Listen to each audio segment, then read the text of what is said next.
ثم التعليم والنفع التذكر والتذكير والحث على التمسك بكتاب الله تعالى وسنة رسوله صلى الله عليه وسلم والدلالة على الهدى، ونوينا بذلك إصلاح قلوبنا وقوالبنا وظاهرنا وباطننا، وما علمه الله من صالح النيات أن الله يدخل نيتنا وإياكم في نية الصالحين، يجعلنا وإياكم من أهل العلم والمعرفة واليقين والمحبة والتمكين. اللهم أكرمنا بالعلم، زينا بالحلم، جملنا بالتقوى والاستقامة، وأعذنا من موجبات الندامة بجودك وكرمك يا أكرم الأكرمين ويا أرحم الراحمين. Kita masih di bab yang berapa bab hari ini? Masih kita di bab 8 ya. Bab 8. Bab 8 itu ya bab 8. Di hikmah yang terakhir dari bab 8. Hikmah yang terakhir ini masih ingatin kita dengan karunia Allah Ta'ala itu mungkin bilang buah amal-amal yang saleh, juga buah istiqamah, faedah atau manfaat, atau dapat manfaat dari istiqamah atau tidak. Karena kemarin di hikmah yang terakhir, man wajada thamarat amilihi ajilan fahuwa dalilun ala wujudil qabul. Barang siapa itu, bahasa itu bilang apa itu? Barang siapa yang dapat merasakan buah amal ibadah di dunia, itu adalah tanda terimanya amal ibadahnya itu di akhirat. Juga kita sudah kemarin selesaikan jelas hikmah tersebut. Man wajada thamarata amalihi ajilan. Kadang-kadang kita seperti bilang bikin lembaga, bikin majelis, mulai ngajar. Tapi selama dia rasanya ya saya capek, tapi orangnya tidak ada yang istiqamah, ya tiba-tiba ada yang muncul atau ketemu sama kamu di seperti pergi umrah, ketemu Ustaz atau Ustazah, aku alhamdulillah setelah kamu ngajarin saya di waktu itu saya alhamdulillah sudah selesai. Ini buah amal kamu. Kamu jadi senang ya, alhamdulillah ada orang di Arab Saudi lagi ngajar Al-Quran karena saya sudah pernah bantu orang tersebut waktu kecil atau ngajarin beliau. Ini buah amal kamu. Ini duniawi. Kadang-kadang ini lihat guru-guru yang di universitas umum atau universitas swasta itu, kadang-kadang ada muridnya dia tidak kenal sama beliau, tapi tetap dia belajar sama beliau karena sudah pernah ngajar di universitas tersebut 1 tahun 2 tahun, tetap dia sudah ngajarin. Tapi waktu belajar seperti biasa kasih nilainya, tidak ada kenalan yang mungkin bilang dalam-dalam. Ya, tiba-tiba waktu dia pergi atau safar atau mau ke universitas di negeri lain, tiba-tiba ketemu satu orang datang sama beliau. Assalamualaikum Ustaz, gimana kabar? Aku sudah pernah belajar sama kamu di universitas fulan. Itu buah amal kamu. Bisa bilang amalnya itu sesuai yang kamu usaha. Bagaimana perbuatanmu sama mereka, bagaimana akhlakmu sama mereka. Kalau akhlak kamu baik, bagus waktu kamu di universitas, pasti dia baik sama kamu, ya senang kalau ketemu. Tapi kalau waktu kamu jahat, galak sama mereka, ya pasti mereka lihat kayak tidak kenal. Hasilnya kalau kamu atau jika kamu lihat atau dapat rasa apa itu tadi bilang buah amal, semuanya itu masuk juga buah ibadah, buah amal ibadah. Yang kita kemarin bilang orangnya masya Allah salatnya istiqamah, salat istiqamah, zikir istiqamah, pasti ada buah. Buahnya apa itu? Dapat bantuan dari Allah Ta'ala yang kita kemarin bilang iyyaka na'budu wa iyyaka nasta'in. Kalau masuk ke ibadah dapat bantuan sampai kamu tidak bisa tinggal salat, tidak bisa tinggal ibadah. Itu bantuan Allah Ta'ala. Itu rasa yang kita bilang rasa apa itu tadi? Buah amal saya. Ya, sampai ada yang buah amalnya itu lebih tinggi lagi, ya Allah Ta'ala yang kita kemarin bilang Allah Ta'ala kasih karamah atau kasih mukjizat. Mukjizatnya di rizkinya, mukjizatnya di keadaan hidupnya, mukjizatnya kasih juga kadang-kadang karena dia selalu bersalawat kepada Nabi Muhammad SAW. Hari ini Jumat, hari salawat. Dia selalu salawat, ya dapat rahasia. Rahasia buah aman itu apa? Ya bisa mimpi Rasulullah SAW, bisa dekat sama beliau, ya itu buah amanmu. Walau tidak dapat mimpi, tapi karena dia selalu salawat, jadi dia setiap hari istiqamah, ya sampai jadikan setiap hari 1000 atau 300 setiap hari. Tapi dia selalu sampai sampai kita dengar cerita-cerita mereka bilang, aku alhamdulillah 35 tahun di baris pertama. Ini buah amal. Bagaimana bisa sabar ini 30 tahun? 30 tahun orangnya ahli istiqamah di baris pertama di setiap tempat. Orangnya itu tidak pergi. Orangnya tidak berjalanan. Orangnya tidak ada safar. Kenapa bisa 30 tahun? Ya itu buah amalnya karena dia usaha. Allah Ta'ala kasih bantuan sampai dia. Ya. Baca yang kita bilang Al-Hasanul Basri bilang aku usaha atau sungguh-sungguh waktu baca Al-Quran itu mau dapat rasa amal. Tapi setelah saya 20 tahun, 20 tahun aku paksa sama diri sendiri. Setelah 20 tahun dia bilang aku sudah sekarang nikmat. Kalau baca Al-Quran sudah senang, tenang. Ini buah karena dia usaha selama 20 tahun. Kita ya seperti biasa, baru belajar qiyamul lail, baru dapat nasihat atau dengar ustaz bilang qiyamul lail tentang fadilah, dia bangun baru 1 bulan, dia lagi nunggu rasa itu kapan, kenapa belum muncul. Ya kamu baru, mereka usaha itu selama 30 tahun, 20 tahun dia bilang baru dapat. Kamu baru 1 hari, 2 hari, seminggu, 1 bulan, bilang, aduh Syekh tidak ada rasa ibadah qiyamul lail. Kamu masih kotor, hatimu masih kotor. Mungkin niatmu, ayo perbaiki salah-salah yang ada. Jadi man wajada thamarat amali, kalau sampai seperti itu muncul atau dapat rasa ibadah waktu kamu melakukan ibadah, dapat rasa atau mungkin bilang hal yang lebih tinggi dari kemarin, itu paling cukup, itu paling bagus. Kalau saya sudah istiqamah dapat rasa saya mau lebih lagi, itu ya paling yang paling mulia, karunia yang paling besar. Oke. Kalau ada seperti itu tanda Allah Ta'ala terima atau kabul amalnya di akhirat. Semoga Allah Ta'ala bantu kita. Di sini dari ini Al-Imam kasih hikmah yang berikutnya. Berikutnya ya seperti tadi, saya sudah istiqamah, saya sudah salat, saya ada alhamdulillah pergi haji, umrah. Ya bilang jalan kita jalan mukmin yang bagus. Ya, tapi kadang-kadang nafsu itu masih kasih pertanyaan. Ini bagaimana aku di hadapan amal saya ini semuanya di hadapan Allah Ta'ala bagaimana? Allah Ta'ala terima atau tidak? Ya sudah dapat terima. Ini tanda Allah Ta'ala terima amal saya. Tapi Allah Ta'ala kayak mungkin bilang setelah saya harian, perhatian sama saya atau tidak.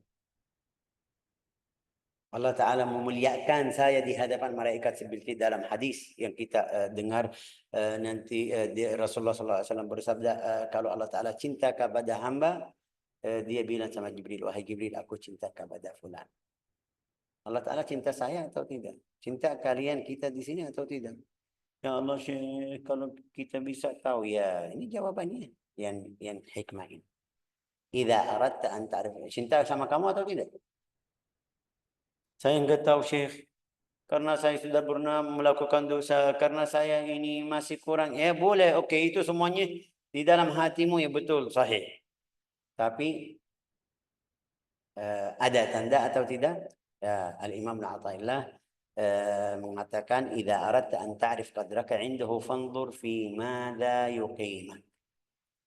Apabila engkau ingin mengetahui bagaimana kedudukanmu di sisi Allah Ta'ala, ya Allah, maka berhatikanlah di mana Allah Ta'ala telah membuatkan dirimu.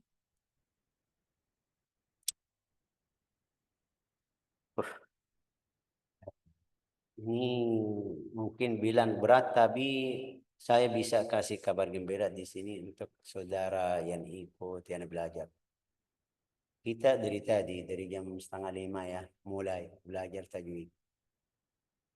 Sebelum kita tanya ikhlas kita, ada ikhlas atau tidak, ini taat atau tidak. Ya Alhamdulillah ini taat. Belajar apa? Belajar tajwid, ilmu Al-Quran, biar bisa baca Al-Quran. Ini keadaan bagus atau tidak? Pasti Syekh keadaan yang bagus karena Rasulullah jelasin di dalam riwayat hadis kun aliman muta'alliman atau muhibban wala takun al-khamisah fata'ala talabul ilmi fariidha ala kulli muslim. Itu hadis-hadis tentang keutamaan talabul ilmi sudah tahu. Berarti kita di jalan yang bagus. Ya, jalan yang bagus. Alhamdulillah. Ini tanda Allah Ta'ala memuliakan kita juga. Pilih kita di tempat yang kita belajar. Bisa taruh kita di tempat yang dosa. Ada berapa orang di saat ini yang lagi melakukan dosa. Melakukan haram. Melakukan mungkin bilang dosa yang besar. Tapi Allah Ta'ala pilih kita belajar Al-Quran, baca, juga belajar agama biar bersihin hati kita, biar perbaiki salah-salah kita, dapat peringatan dari guru atau dari Ibnu Athaillah untuk kita. Ini artinya Allah Ta'ala taruh di tempat yang bagus atau yang baik. Di hikmah ini saya tadi bilang panjang tapi juga ringkas tapi juga artinya luas.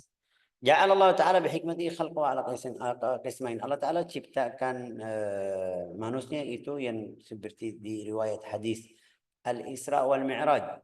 Ya Rasulullah Sallallahu Alaihi Wasallam bersabda, aku waktu masuk ke langit pertama ketemu Adam di langit yang pertama. Dia lihat kanan senang, lihat kiri nangis. Ya kenapa senang, kenapa nangis, atau ketawa, maaf ketawa. Lihat kanan ketawa, senyum. Lihat kiri nangis.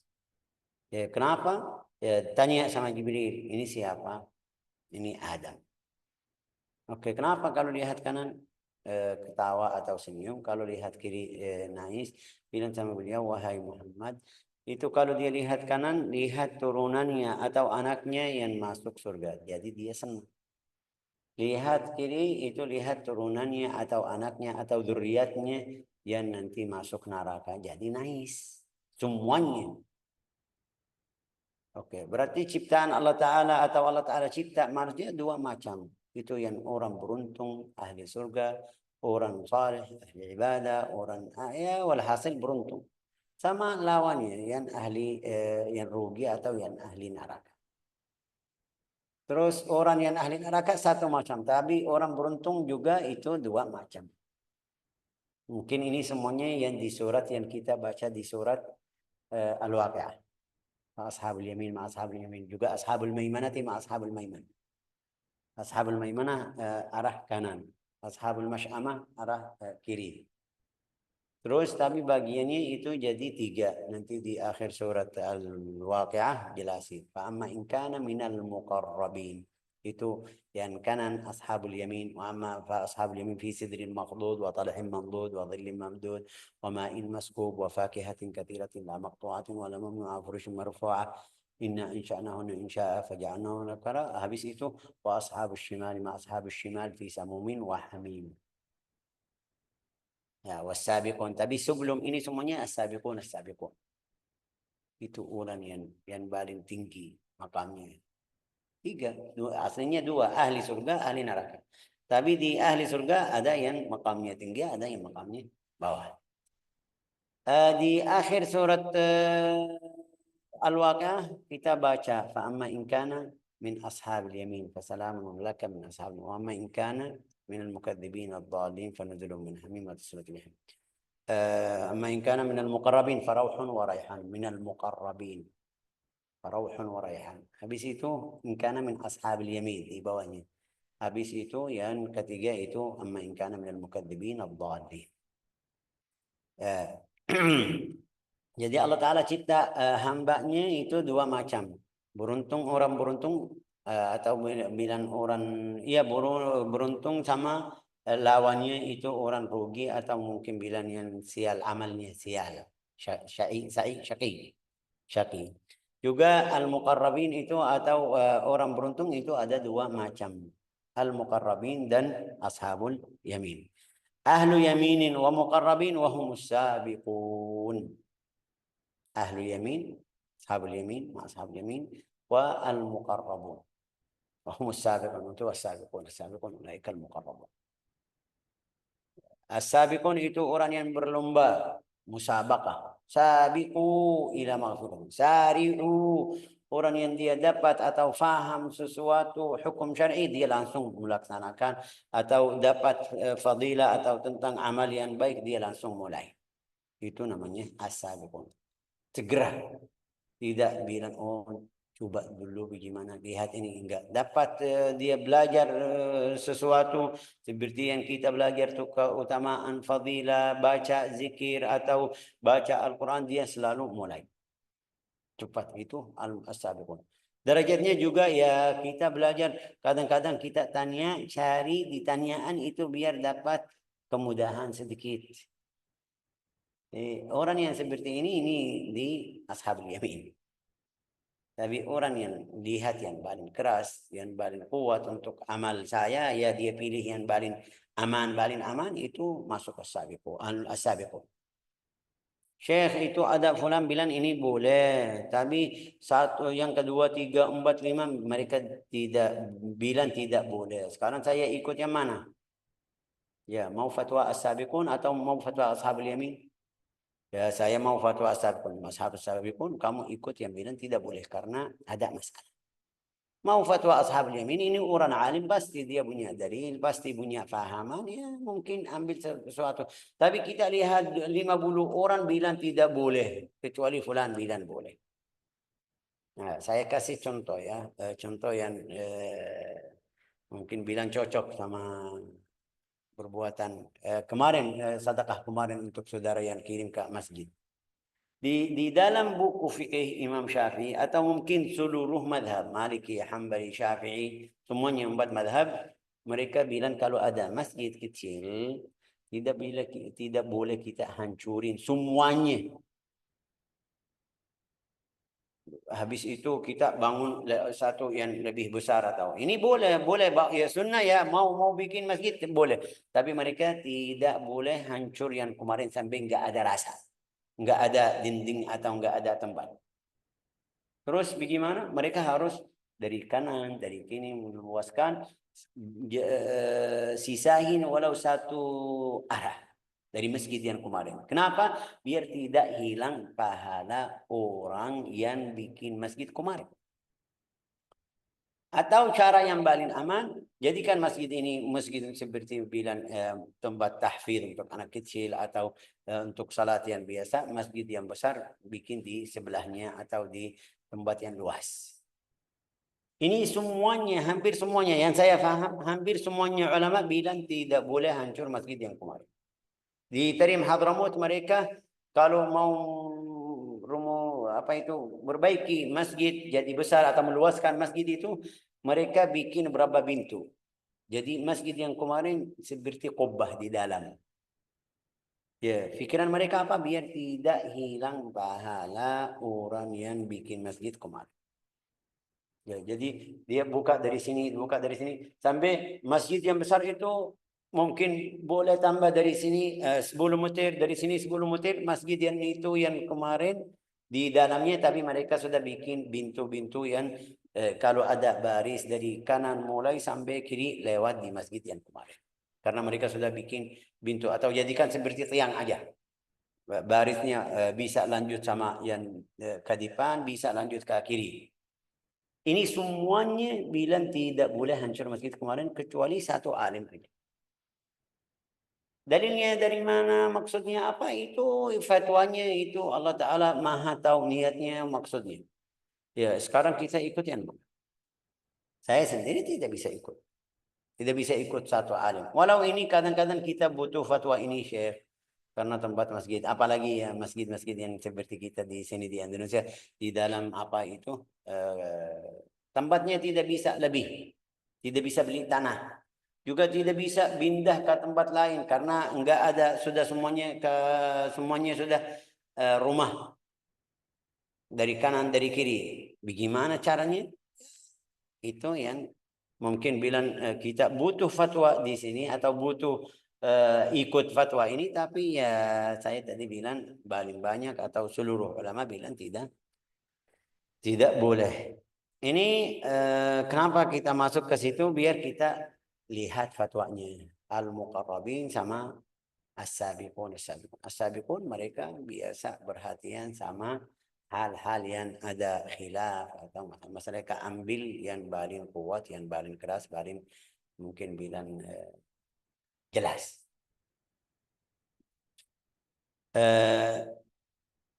Yang di sini di hikmah ini sekarang kalau Allah Ta'ala jadikan di tempat yang seperti tadi, alhamdulillah kita harus bersyukur kepada Allah Ta'ala. Jadikan kita di tempat yang belajar Al-Quran, tempat belajar mungkin bilang obat hati, bersihin hati kita. Bagus, ini semuanya alhamdulillah. Tapi kita masuk di al-muqarrabin atau as-sabiqun al-muqarrabun atau ashabul yamin, ya setiap orang tahu diri sendiri. Ya. ثم إن وجدت نفسك من أهل السعادة وأردت أن تعرف هل أنت من أهل القرب أو من أهل البعد فانظر فإذا كنت ممن يستدل بأثره عليه فأنت من أهل البعد. Itu seperti tadi saya bilang, dia ikut, tapi ya ikut mungkin bilang yang seperti tadi fatwa yang cari yang mudah aja. Itu berarti kamu ahli al-yamin, ashabul yamin, ya, tapi kamu jauh. Nasallallahu as-salamah wal Assalamualaikum afiyah. Syekh, saya ada kelas bahasa Arab Syekh. Silakan. فإن كنت تمتثل أمره وتجتنب نهيه وتسارع في مرضاته وتتحبب إلى أوليائه وأحبابه فأنت من المكرمين المعظمين. Kalau kamu seluruh perintahan Allah Ta'ala kamu ikut, mencegah dari seluruh melarang itu kamu jauh, ini artinya kamu dari al-muqarrabin semuanya ya. Tapi kalau ya seperti yang kita belajar khalatu amalan salihan wa akhara sayyi'ah, dia campur ada amal salih ada itu, ya pasti bukan seperti orang yang المقربين. وهنا ميزان آخر تعرف به نفسك بالقرب فإن وجدت شيخا مربيا كشف الله لك عن أنواره وأطلعك على خصائص أسراره فأنت قطعا من أهل القرب بالفعل أو بالإمكان. Kalau ketemu guru yang baik, yang ahli ibadah, guru yang murabbi, guru ahli istiqamah, ketemu ikut sama beliau, semakin belajar sama beliau tambah dekat, itu artinya kamu ahli dekat atau ahli al-qurbi min Allah azza wa. Tapi kalau kamu tidak, jalanmu sendiri aja, ya hati-hati. Nah, ini jadi harus kita cari guru yang murabbi. Subhan man lam yaj'al ad-dalil ala awliyaihi illa min haitsu ad-dalil. Terus kenapa kita harus cari guru? Ya Allah Ta'ala bisa kasih ilmu seperti ini ke hati orang muslim yang di zaman Nabi. Tapi enggak harus lewat Nabi Muhammad SAW. Itu yang wasitah. Wasilah di antara kita sama Allah Ta'ala. Allah Ta'ala kenapa tidak menurunkan Al-Quran ke dalam hati kita semuanya? Yang ikut Muslim, ikut agama Islam, ya Allah Ta'ala bisa bilang, ini taruh Al-Quran di hatimu. Sudah, selesai. Tapi enggak, taruh di hati Nabi Muhammad. Nabi Muhammad mengajarin sahabatnya mengajarin tabi'in, ya sampai Al-Quran ke kita sekarang. Itu namanya wasitah. Kenapa? Ya bukan setiap orang sama fahamannya. Bukan setiap orang jadi bilang istiqamahnya sama. Dua-dua orang masuk kelas salat, saf, namanya apa? Ya, saf, baris di masjid, tapi fulan salatnya Allah Ta'ala terima, fulan tidak. Atau seperti kita belajar, fulan salatnya Allah Ta'ala terima, salatnya sempurna, fulan salatnya terima seperempat, sepertiga, sepersepuluh, sampai Rasulullah bersabda, sampai Allah Ta'ala terima dari salatnya yang dia hadir di dalam salat. Mungkin bilang dalam riwayat hadis takbiratul ihram aja. Padahal dua-duanya dari satu masjid. Dua-duanya satu imam. Dua-duanya satu fardu. Ya itu balik ke orangnya. إذا أردت أن تعرف قدرك عند الله فانظر في ماذا يقيمك. Ini ada hadis juga dari Nabi Muhammad sallallahu alaihi wasallam. Man arada an ya'lam ma lahu 'inda Allah falyanzur ma lillahi 'inda. Barang siapa mengetahui apa yang man arada an ya'lam ma lahu, apa yang Allah Taala bersedia untuk beliau, dia lihat falyanzur ma lillahi 'indahu, lihat apa yang kamu sedia kepada Allah Taala. Sedia kepada Allah Ta'ala, mungkin bahasa saya kurang, tapi sedia kepada Allah Ta'ala maksudnya apa ya? Ibadahmu bagaimana? Ya Alhamdulillah Syekh salat, ya oke, salat ini bagus, tapi bagaimana keadaanmu dalam salat? Alhamdulillah Syekh saya puasa, ya betul, puasa tadi bilang ada berapa orang puasanya dua-duanya sama, tapi fulan puasanya puasa al-muqarrabin, sampai dia perhatian dari melihat haram, perhatian dari dosa-dosa yang kecil. Tapi kamu puasa masih melakukan dosa-dosa kecil. Dua-duanya puasa musah, dua-duanya semoga Allah Ta'ala terima amalmu, tapi fulan puasanya ya sampai dia jaga hati dari selain Allah Ta'ala. Beda sama yang puasanya lagi puasa tapi lagi sebut atau lagi ingat, wah ini fulan kalau di bulan Ramadan makanannya lebih banyak dari kita. Berarti hati kamu belum puasa. Itu rezekinya dari Allah Ta'ala. Kamu puasa dari khawatir yang seperti ini puasa. Biar jadi puasamu puasa al-muqarrabin. La ilaha illallah Muhammadur Rasulullah. Yaqulullah tabaraka wa ta'ala, anallahu la ilaha illa ana. Aku Tuhan yang tidak ada selain aku. Allah Ta'ala berfirman di dalam riwayat hadis. Khalaqtul khaira wa syarr. Aku ciptakan kebaikan dan keburukan. Fatuba liman khalaqtuhu lil khair. Itu orang beruntung yang saya jadikan orangnya untuk kebaikan. Wa ajraitul khaira ala yadih. Sampai dia menyabar kebaikan kepada orang lain. Terus wawailun mencelaka liman khalaqtuhu lisyarr wa ajraitu syarra ala yadayh. Nas'alullah as-salamah wal afiyah. Di dalam riwayat hadis juga inna lillahi rijal mafatihun lil khair maghaliq lisyarr. Ada di antara manusia yang dia buka-buka pintu kebaikan. Ada manusia ya buka pintu kejahatan atau mungkin keburukan. مخالف الشر. وقال في حديث آخر من أراد أن يعلم منزلته عند الله. Itu yang ini hikmah ini semuanya hadis. Hadis pertama akhrajahul Manawi, hadis yang kedua awradahu Tirmidzi, hadis yang ketiga Al-Hakim fil Mustadrak. Ini hadis dari Nabi Muhammad SAW. Walau derajat hadis ya ada yang bilang dhaif, ada yang bilang, tapi seperti kita kemarin, hadis itu yang dhaif lebih afdal dari mengatakan fulan dan fulan. Karena ini ada dari Nabi Muhammad SAW. Juga kita kemarin bilang boleh menggunakan hadis yang dhaif tentang fadailul a'mal. Bukan tentang hukum syar'i. Hukum syar'i harus hadis sahih. Tapi fadailul a'mal itu yang ajak kita belajar, baca, ya itu silakan, tidak masalah. Ada berapa syarat yang kita kemarin bilang an la yashtad dhu'fuh, bukan dhaif sampai lama sekali sampai ada yang bilang ini hadis maudhu'. Kalau hadisnya maudhu' tidak boleh.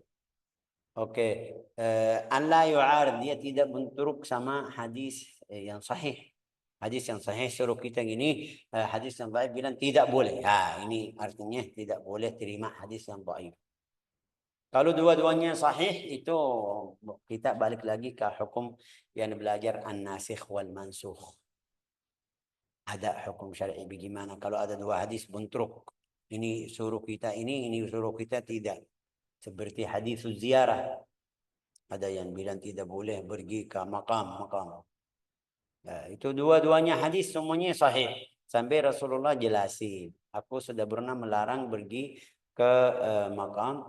Tapi sekarang boleh kamu pergi biar kalian ingat akhirat. Itu namanya nasikh mansukh, dihabus dan menghapus. Di sini hadisnya kalau tidak masuk dihabus dan habus, atau kalau hadisnya dhaif itu tidak masuk di ilmu ini. Artinya kita tolak hadis yang dhaif. Tapi ini ajak kita biar belajar, baca, biar kita perhatian sama hati kita ya. Yang penting syaratnya itu bukan hadisnya syadidul dha'f, dha'fnya lama sekali sampai ada yang bilang maudhu'. قال من أراد أن يعلم منزلته عند الله فلينظر كيف منزلة الله تعالى في قلبه. Di dalam hatimu kamu mengagungkan Allah Ta'ala atau tidak? Ya Syekh, ya. Kamu takut dari Allah Ta'ala? Ya, takut-takutnya bagaimana? Rasa takut ya setiap orang bilang aku takut dari Allah Ta'ala. Banyak orang yang berdosa yang diam lagi melakukan haram. Kalau kamu tutup sama dia, aku takut sama Allah Ta'ala. Saya kenal satu orang sering bilang, Syekh, aku takut doain biar saya bisa istiqamah. Tapi saya bilang sama dia, ayo pergi salat kita, salat. Enggak. Ini artinya kamu ucapan aja takut. Kalau takut harus ada bukti. Harus ada tanda muncul di dalam hatimu, di dalam badanmu, di dalam lidahmu, harus muncul sesuatu yang tanda orangnya takut. Seperti yang kita belajar Imam Ali Zainal Abidin. Imam Ali Zainal Abidin mereka kasih contohnya kalau dia berdiri mau salat lagi wudu langsung dia wajahnya pucat, kuning, gemetar. Mereka bilang sama beliau, Ali Zainal Abidin, kenapa kamu? Dia bilang, kamu tidak tahu aku berdiri di hadapan siapa? Itu aku berdiri di hadapan Allah Ta'ala yang tahu dosa saya, tahu hati saya, tahu kesalahan atau mungkin kejahatan saya semuanya. Jadi aku takut dari Allah. Ini rasanya takut. Bilang, ya aku takut dari Allah Ta'ala, ya saya takut kematian. Tapi dia masih pergi dosa. Ini kamu bohong atau menipu kita. Allah Ta'ala berkata, man arada an ya'lam manzilatahu. Bagaimana keadaan atau Allah Ta'ala di dalam hatimu bagaimana? Saya takut dari Allah Ta'ala. Berarti semuanya yang haram, yang bilang tidak boleh melakukan atau tidak? Enggak, saya Alhamdulillah jawab. Ini tandanya betul, kamu tahu. Dia bilang, aku takut dari Allah Ta'ala, tapi melakukan dosa. Keluar dari tempat kamu melakukan dosa. Nanti dia datang minta fatwa, Syekh, saya tadi. Ya, kamu tadi bilang takut. Kalau takut sudah semuanya berhenti. Ya. فإن الله تعالى ينزل العبد حيث أنزله من نفسه. Saya takut terjemahnya salah karena ini dengan Allah Ta'ala juga jangan sampai kita faham ya, salah faham. Allah Ta'ala jadikan hambanya di mata Allah Ta'ala, perhatian Allah Ta'ala sama hambanya seperti hamba perhatian sama Allah Ta'ala. Aku takut dari Allah Ta'ala. Ya saya kasih contoh kita ya. Bilang 50%. Berarti Allah Ta'ala perhatian sama kita 50%. Saya perhatian atau takut dari Allah Ta'ala 80%. Sampai saya jauh atau mencegah hal-hal yang tidak bagus. Semuanya ya berarti Allah Ta'ala perhatian sama kamu 80%. Itu yang artinya man arada an ya'lam manzilatahu 'inda Allah falyanzur manzilatullah ta'ala min qalbih. Ya Allah. Qala ta'ala fa amma man a'ta wattaqa wa saddaqa bil husna fasanuyassiruhu lil yusra. Ya, artinya apa? Fa amma man a'ta, barang siapa yang kasih, beri kasana, kasih. Wattaqa juga bertakwa kepada Allah Ta'ala. Oke. Wa saddaqa bil husna, dia percaya tentang yang baik seperti surga, pahala Allah Ta'ala, yaitu masuk husna semuanya bisa. Bisa bilang al-husna akhirat, bisa bilang surga, bisa semuanya karena dia waktu kasih dia nunggu balasan Allah Ta'ala di dunia atau di akhirat. Itu orang yang namanya kasih atau beri dan bertakwa juga percaya sama balasan Allah Ta'ala. Itu al-husna al-hasan, yang baik. Ya, yang baik dari Allah Ta'ala ya pasti kita tahu surga, pasti pahala di akhirat. Apa itu? Balasan Allah Ta'ala apa itu? Fasanuyassiruhu lil yusra. Kita memudahkan di dalam hidupnya semuanya urusannya jadi mudah. Fasanuyassiruhu lil yusra. Ya kenapa? Karena orangnya sudah percaya. Karena orangnya sudah mulai dapat balasan dari Allah Ta'ala. لا إله إلا الله. ثم ذكر ميزانا آخر تعرف به المقربين الأغنياء متى رزقك الطاعة والغنى بها عنها فاعلم أنه قد أسبغ عليك نعمه ظاهرة وباطنة. Ini hikmah yang terakhir dari bab yang kita belajar. متى رزقك الطاعة والغنى بها عنها فاعلم أنه قد أسبغ عليك نعمه ظاهرة wa batin. Jadi di dalam hatimu kamu memuliakan, mengagungkan Allah Ta'ala. Allah Ta'ala, balasan Allah Ta'ala sama kamu sama. Tapi ya biji mana? Ya Allah Ta'ala kasih rizki atau beri hambanya ikut jalan ta'ah, jalan ibadah. Sampai tidak lihat ke lain. Harus kamu mengetahui annahu qad asbagha, fa'lam annahu qad asbagha alaika ni'amahu zahiratan wa batinan. Coba Ustazah Fathiyah baca ini yang terakhir, apabila Allah. Masih ada Ustazah Fathiyah atau keluar? Masih Syekh, yang terakhir itu masih yang tidak Mata. arota atau udah beda hikmah ya Syekh? Sudah hikmah yang berikutnya tadi, idza aradta an ta'rif qadraka 'indahu fanzur fi madza yuqimak. Sudah, sekarang yang berikutnya karena masih nyambung sama hikmah tadi. Mata razaqaka Mata rozakoka ya Syekh. betul. Ketika Allah menganugerahimu ketaatan dan engkau merasa cukup dengannya, berarti Dia telah mencurahkan nikmatnya lahir dan batin. La ilaha illallah. Mata razaqaka ta'ah wal ghina biha anka, karena tadi bilang saya sudah mengagungkan Allah Ta'ala, saya sudah ikut perintahan Allah Ta'ala, saya sudah mencegah dari melarang-melarang atau jauh dari melarang-melarang. Itu bagus. Tapi ya saya belum tahu ini benar atau tidak, ini yakin atau tidak. Mungkin penyakit di dalam hati saya ada penyakit yang mungkin Allah Ta'ala tidak terima amal saya. Ya, aku mungkin sudah alhamdulillah di jalan Al-Quran belajar, ngajar, di jalan agama belajar, ngajar, itu bagus semuanya, masya Allah, ya kan? Tapi biar saya tambah tenang, lihat Allah Ta'ala kasih atau beri apa. Apabila Allah Ta'ala telah memberi rizki kepadamu, berubah ya, atau taat, wal ghina biha anha fa'lam annahu qad asbagha 'alaika ni'amahu dhahira wa batin. Nikmat ta'ah atau nikmat ibadah tadi kita bilang fasanuyassiruhu lil yusra. Allah Ta'ala kasih. Kita di awal belajaran kita bilang iyyaka na'budu wa iyyaka nasta'in. Kalau Allah Ta'ala kasih keadaan tersebut sampai kamu ikut ibadah terus, semuanya macam ibadah yang Allah Ta'ala suruh kita, bukan ibadah fi'liyah aja, salat, puasa, zakat, ibadah qauliyah, zikir, ibadah qauliyah, baca, ibadah qauliyah, ibadah kata maksudnya, ibadah tahlil, tasbih, takbir, ibadah fikriyah, tafakkur, duduk sama diri sendiri, tafakkur, ya Allah bagaimana, itu semuanya itu namanya ibadah. Kalau Allah Ta'ala atau jika Allah Ta'ala kasih ibadah seperti itu, artinya Allah Ta'ala kasih karunia yang zahir, yang batin. Faqad razaqaka atau faqad asbagha alaika ni'amahu zahiratan wa batinah. Qultu at-ta'ah fi adh-dhahir hiya rusum asy-syari'ah wal ghina bihi fil batin huwa syawahidul haqiqah. At-ta'ah itu ikut sampai semuanya lihat, oh ini fulan ahli ta'at. Itu yang zahir. Tapi dalam hati itu yang batin. Tapi kalau Allah Ta'ala kasih taat yang zahir, pasti ada seperti tadi bilang berubah di dalam hatinya.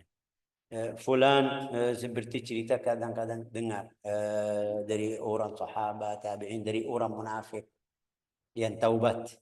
Ya, awalnya mereka ikut-ikutan aja, bahasa Indonesia bilang, ikut-ikutan. Tapi setelah itu dia perbaiki salah kemarin.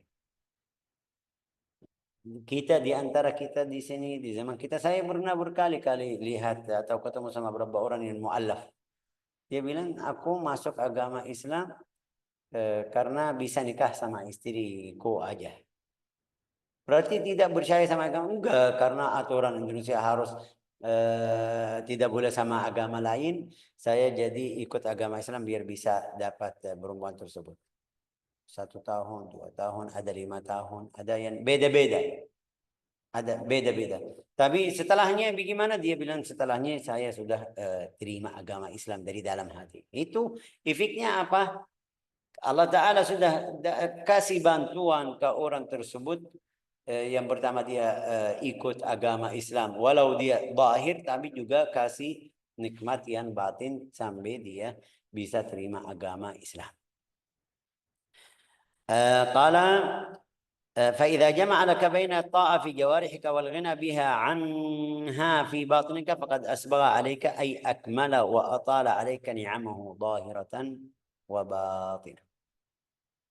Kasih kuat, kasih bantuan sampai kamu bisa melaksanakan ibadah yang di dalam fisik atau yang di zahir, ya bisa kasih itu yang tadi bilang. Seperti mungkin ada yang bilang, Syekh saya sudah ikut Al-Quran ini, ikut belajar berapa kelas, berapa tahun, tapi hati saya masih kotor. Jangan kamu bilang seperti itu. Jangan kamu bilang seperti itu. Salah. Ini selama kamu belajar itu nikmat. Nikmat yang zahir. Pasti ada bersihin, pasti ada manfaat di dalam hatimu. Pasti ada bantuan bersihin kotor-kotor yang kemarin. Mungkin kotor yang di dalam hatimu selama berapa tahun sebelum kamu ikut di sini, kotornya banyak. Jadi selama 10 tahun atau 5 tahun kamu belajar tidak lihat tidak ada rasa, ya artinya masih proses, masih bersihin kotor-kotor yang di dalam hatimu. La ilaha illallah. فقد أسبغ عليك أي أكمل وأطال عليك نعمه ظاهرة وباطنة وهذه سماء العارفين المقربين الأغنياء بالله الفقراء مع الله. Kalau Allah Ta'ala kasih nikmat yang zahir dan batin, itu tanda atau sifat orang yang arif. Tanda zahir yang batin itu yang tadi bilang, orangnya ikut ibadah, ya sampai berubah. Setiap hari derajatnya tinggi lagi. Kemarin setelah dia mulai belajar Al-Quran, mulai belajar agama, ya kemarin mungkin bilang kata-katanya buruk sekali. Ya sekarang mulai kurang. Ini efek ibadah. Kemarin dia jahat, tidak bisa, mungkin bilang tidak suka atau tidak sayang sama masyarakat umat Islam. Setelah dia mulai istiqamah ibadah, ya baru rasa. Sampai dia mungkin bilang nangis, ketemu orang yang miskin bantu. Dulu dia tidak peduli, tidak perhatian. Itu yang namanya ni'am zahira wa batinah. La ilaha illallah Muhammadun Rasulullah sallallahu alaihi wasallam. Ja'alana Allah wa iyyakum min ahli al-iman. Wa fil hadits ahabbul ibadi ila Allah al-aghniya al-akhfiya al-atqiya. Ya, di dalam riwayat hadis Rasulullah SAW bersabda, itu Allah Ta'ala cinta kepada orang yang kaya, al-aghniya, ya, al-akhfiya. Kalau dia sedekah kasana kasih nggak ada yang tahu. Tidak kasih tahu, aku sudah pernah kemarin, aku sudah ini, aku sudah sedekah ke sana, aku sudah kasih ke bulan, aku sudah bangun masjid, aku sudah bawa ke sana ke sini.